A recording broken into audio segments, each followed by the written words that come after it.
ito, tingnan natin. Background natin ng bahay ni nanay. Tulo na. Turulo na. Kaya, Sira na yan yan. ang bahay ni nanay. So, kawawa naman na. May mga ano na kaya, sira na talaga. May mga brief pa. Brief mo yan, ay? Ay, ano ko apo ko? Aso mapap. Ano nito? Ay. Kala ko i-brief mo na eh. Oh, may pabaliktad pa dito na, ano, Chakidal. Si Chakidal, oh, ay bumabaliktad, oh. Oh.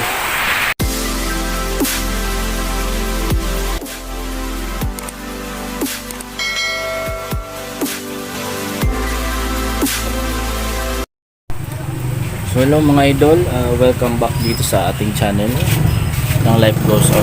So ngayon mga idol, meron tayong isang gagawin na isang pagtulong sa ating nanay na alam ko naman na hindi siya makapunta dahil nga syempre palaging umuulan. Actually umuulan pa rin dito sa Bicol region, ano? So malakas ang ulan, tapos bale ilang araw na, so halos 3 days ata yung natin, suspension of classes. So halos di makapasok yung mga bata sa sobrang ulan dito, hindi makapasok yung mga bata, no? So tara mga idol, samahan niyo ako at punta tayo ng tindahan, bumili muna tayo ng ibibigay na pagkain kay Nanay Candiling or Nanay Candelaria.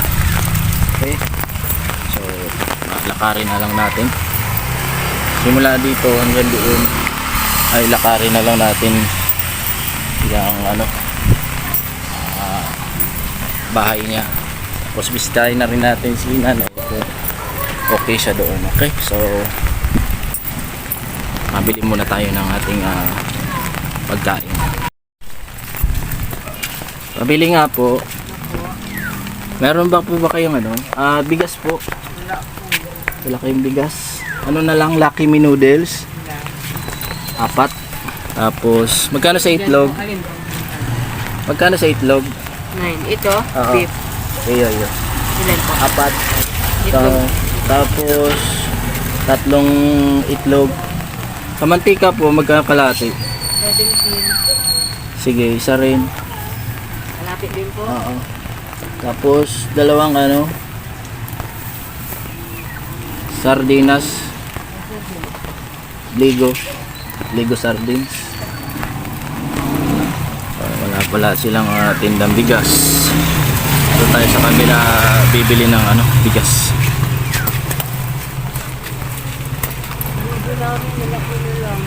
Wala yung maliit. Ibang tatak. Ibang tatak na lang po. Opo. Sige. 3 na. 3 na po, 3. Oo. Yan lang. Kano lahat yan? So grabe ang lakas ng ulan dito sa lugar natin,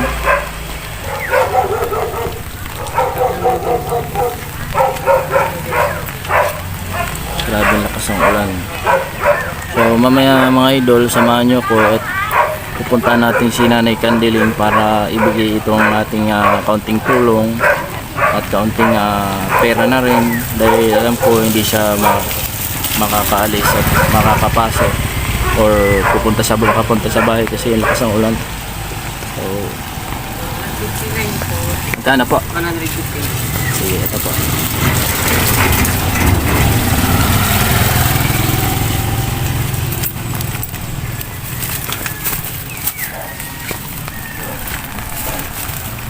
Kailangan na lang natin mga idol bigas, no? Bigas.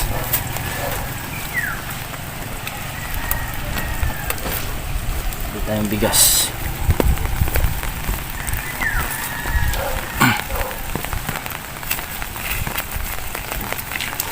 Balikan ko na lang po, mabili ang bigas. So ayun mga idol, dito tayo bibili ng bigas sa kabilang kanto. Bilihan, tinapay.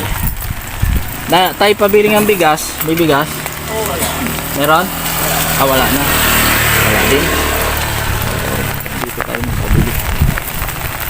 Pabili nga pong bigas na ay. 3 kilo. Magkano kilo? Sige, 3. So, ayan. 3 kilo muna bigay natin.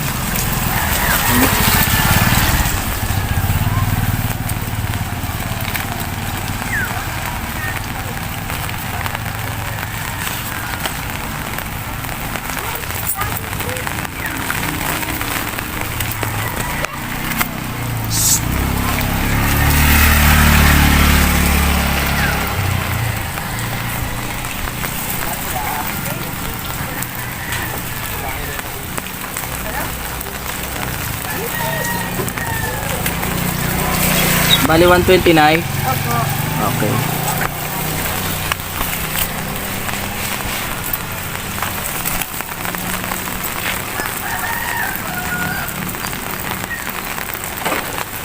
Thank you, Nay. Okay na ito. Okay, pakidoble na lang po at dadalhin ko pa yan doon sa kabila. Ibigay ko lang. Ayan.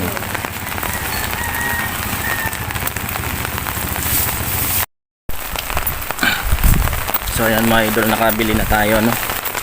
So pupunta na tayo sa bahay ni Nanay Candelaria para ibigay itong ating pinamili sa kanya. Ayan. Ayan. So alam natin mga idol na hindi siya makakapunta, kaya ako na lang ang pupunta sa bahay niya.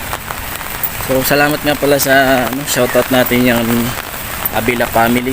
Inad ako sa kanilang GC, aking mga kamag-anakan, yung misis ko.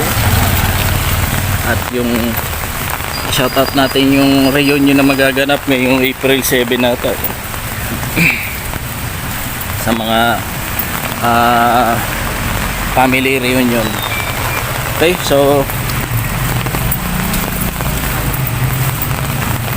punta na natin si Nanay Candelaria mga idol. Lakarin muna natin yung daan papunta sa kanila. So ito mga idol, ibibigay natin to kay Nanay Candelaria ngayong araw na ito, no? Para sa ating pagtulong sa kanya, kasi alam natin na wala siyang makukuha na ng kanyang pagkain. So bilang parte ng ating pagtulong mga idol ay magmimigay tayo sa kanya ng konting tulong na yan. So ayan, 3 kilong bigas muna, 3 itlog, tapos mantika, 4 na Lucky Me, tapos 3 sardinas muna, no mga idol. So ayan. So ayan mga idol, no? Tara, anak, sama ko yung anak ko, punta kami kay Nanay Candelaria. Lalakad lang tayo papunta sa baluarte ni Nanay Candelaria, Zuniga. Okay? So actually mga idol, masama ang panahon, kaya kung titingnan mo, mahirap talagang makahanap ng pagkain yung matanda. So actually siguro iniisip ko ngayon, nanginginig na sa gutom yung matanda, no? Kasi kawawa naman yun.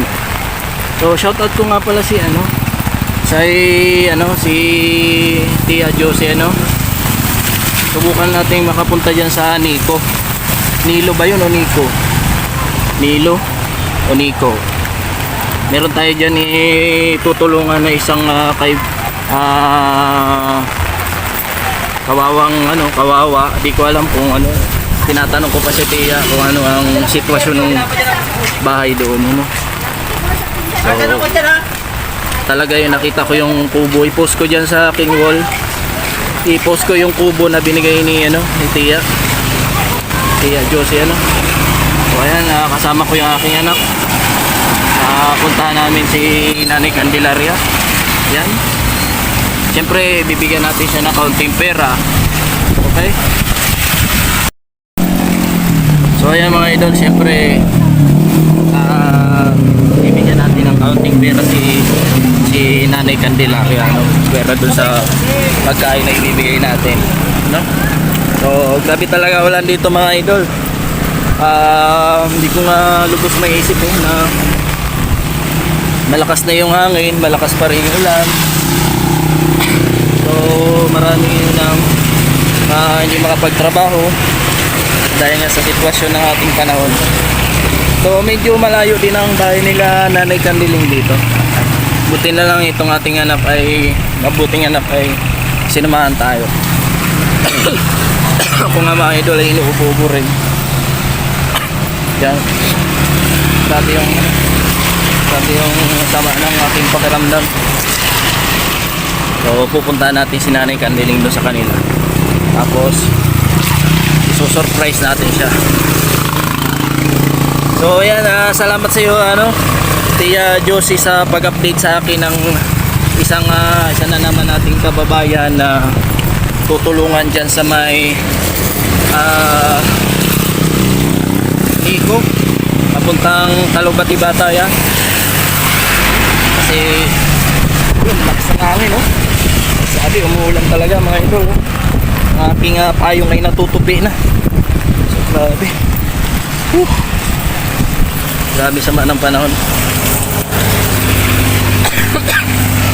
Naubo-ubo pa ako.